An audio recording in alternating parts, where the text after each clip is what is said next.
안녕하세요. 꿈비의 책 읽기입니다. 오늘 저는 장영희 교수의 에세이집 내 생애 단 한 번에서 에세이 한 편을 준비했습니다. 영문학 교수이며 수필가로 문학 전도사라는 별칭과 함께 다수의 번역서와 영역서를 남긴 선생님은 암 투병을 하면서도 희망과 용기를 주는 글을 전하던 2009년 57세로 세상을 떠나셨습니다. 오늘 저는 희망을 버리는 것은 죄악이다 의 제목을 가진 에세이를 읽으려 하는데요.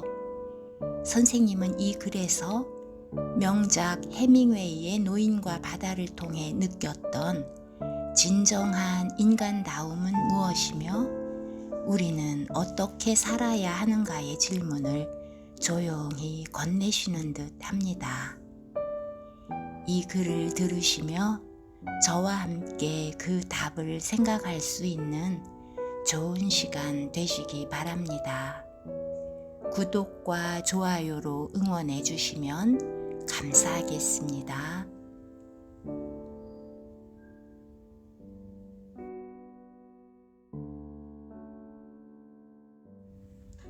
희망을 버리는 것은 죄악이다. 중고등학생들이 읽을 만한 명작 한 권을 소개하라는 청탁을 받았다.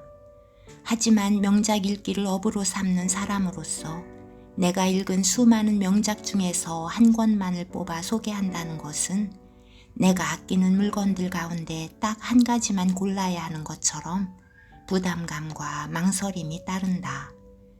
물건마다 아끼는 이유가 다르듯이 명작마다 제각각 맛과 향기가 다르고 우리에게 주는 메시지가 다르기 때문이다.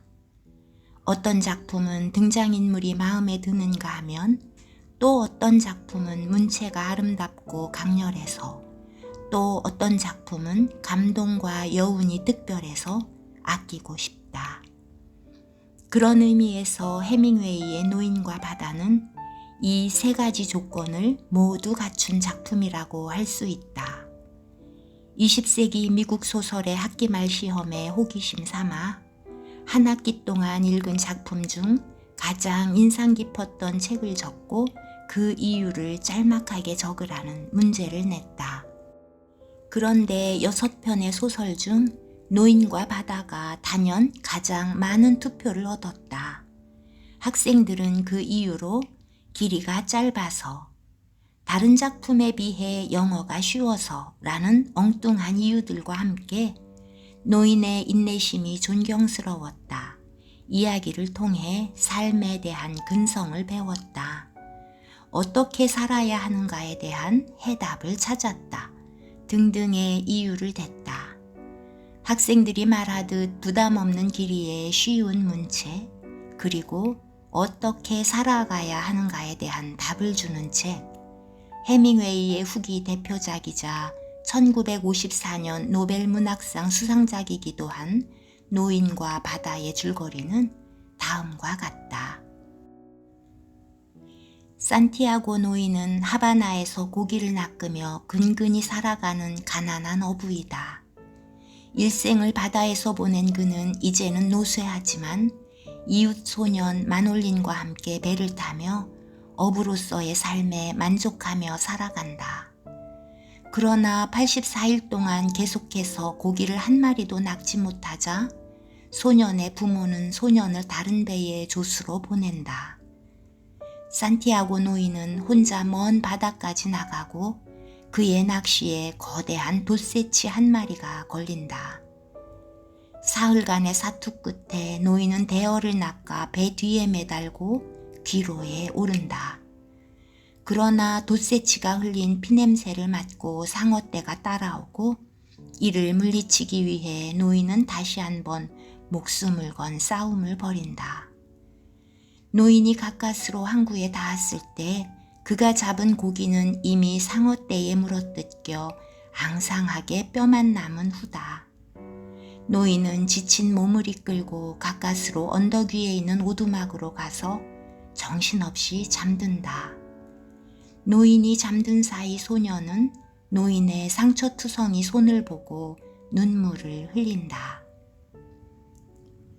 이야기의 귀결만 보면 일반적으로 우리가 말하는 해밍웨이의 허무주의 사상과 맥락을 같이 하는 작품처럼 보이지만 거대한 물고기와 인간의 끈질긴 대결에서 해밍웨이가 강조하는 것은 승부 그 자체가 아니라 누가 최후까지 위험 있게 싸우느냐는 것이다. 망망대해에서 인간과 물고기가 벌이는 이 비장한 싸움에서는 승리나 패배라는 것이 있을 수 없고 오직 누가 끝까지 비굴하지 않게 숭고한 용기와 인내로 싸우느냐가 중요하다. 물고기의 몸에 작사를 꽂고 밧줄을 거머쥔 채 물고기가 수면 위로 떠오르기를 기다리는 노인. 작살에서 벗어나기 위해 용트림치는 거대한 물고기.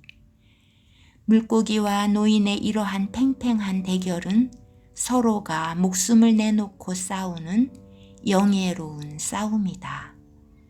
그래서 노인은 스스로 곤경에 몰리면서도 살기 위해 필사적으로 투쟁하는 적에게 사랑과 동지애를 느끼며 외친다. 아, 나의 형제여, 나는 이제껏 너보다 아름답고 침착하고 고귀한 물고기를 본 적이 없다. 자, 나를 죽여도 좋다. 누가 누구를 죽이든 이제 나는 상관없다. 노인은 물고기와 자신이 같은 운명의 줄에 얽혀 있다고 느낀다. 물고기는 물고기로 태어났기 때문에, 그리고 자신은 어부이기 때문에 각자 자신의 규범에 순응하기 위해 싸우는 것이다. 사흘 밤낮으로 이어진 싸움 끝에 결국 물고기는 죽어 물 위로 떠오르지만 노인은 승리감보다는 물고기에 대한 연민을 느낀다. 때문에 상어가 돛새치의 몸을 물어뜯을 때마다 마치 자신의 살점이 잘려나가는 듯한 고통을 느낀다. 이 작품에서 가장 유명한 구절은 물고기와 싸우면서 노인이 되뇌는 말. 인간은 파괴될지언정 패배하지 않는다. 라는 말이다. 인간의 육체가 갖고 있는 시한적 생명은 쉽게 끝날 수 있지만 인간 영혼의 힘, 의지, 역경을 이겨내는 투지는 그 어떤 상황에서도 죽지 않고 지속되리라는 결의이다. 그러나 이 책에서 내가 개인적으로 제일 좋아하는 말은 노인이 죽은 물고기를 지키기 위해 혼신을 다해 상어와 싸우며 하는 말. 희망을 갖지 않는 것은 어리석다. 희망을 버리는 것은 죄악이다. 라는 말이다. 삶의 요소마다 위험과 불행은 잠복해 있게 마련인데 이에 맞서 파괴될지언정 패배하지 않는 불패의 정신으로 하루하루를 살아가는 것은 참으로 숭고하다. 그러나 희망이 없다면 그 싸움은 너무나 비장하고 슬프다.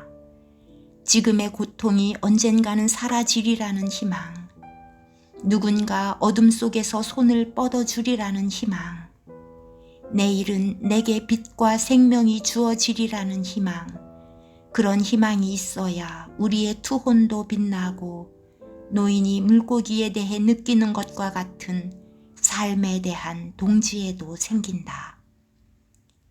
그리고 그런 희망을 가지지 않는 것은 죄이다. 빛을 보고도 눈을 감아버리는 것은 자신을 어둠의 감옥 속에 가두어버리는 자살 행위와 같기 때문이다. 소설이라기보다는 마치 한 편의 장엄한 서사시 같은 작품 노인과 바다에서 노인은 고통과 죽음의 위협 속에서도 침착성과 불굴의 용기로 진정한 인간다움을 가르쳐준다. 그러나 이 작품에서 내가 학생들에게 간과하지 않도록 주의시키는 인물이 또 있다. 그것은 돛새치의 피냄새를 맡고 쫓아오는 상어떼이다.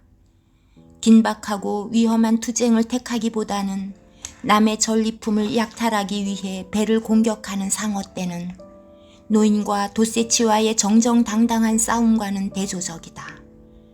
이미 죽은 물고기의 살을 뜯어먹기 위해 노인을 쫓는 상어떼는 비열하고 천박한 기회주의의 표상이기 때문이다. 어떻게 살아야 하는가의 질문에 대한 해답을 얻었다는 학생이 구체적으로 무엇을 염두에 두고 말했는지는 모르겠다. 하지만 이 작품을 통해 학생들이 고통 속에서도 투혼을 가지고 인내하는 용기, 하나의 목표를 위해 자신이 갖고 있는 모든 능력과 재능을 발휘하고 포기하지 않는 근성을 배웠으면 좋겠다.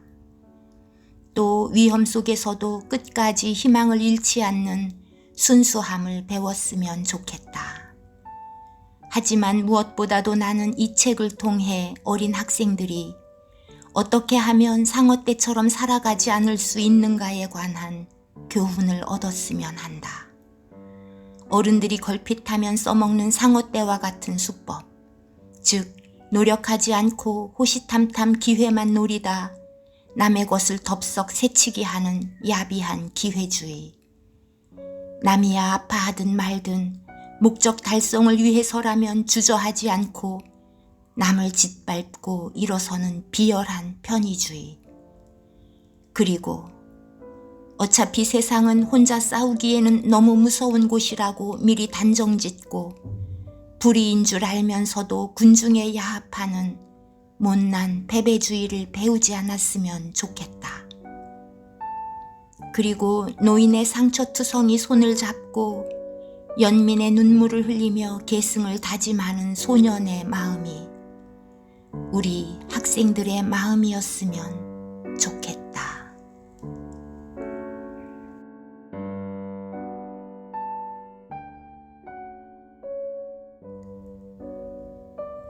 어른들이 걸핏하면 써먹는 상어떼와 같은 수법을 우리 아이들이 배우지 않도록 우리가 잘 살아가야 할 텐데요. 그렇게 멋진 어른으로 살아가는 새해이면 참 좋겠습니다. 다음에 기회를 내어 꿈비의 책 읽기에서 노인과 바다를 읽어보도록 하겠습니다. 오늘도 함께 해주셔서 감사합니다.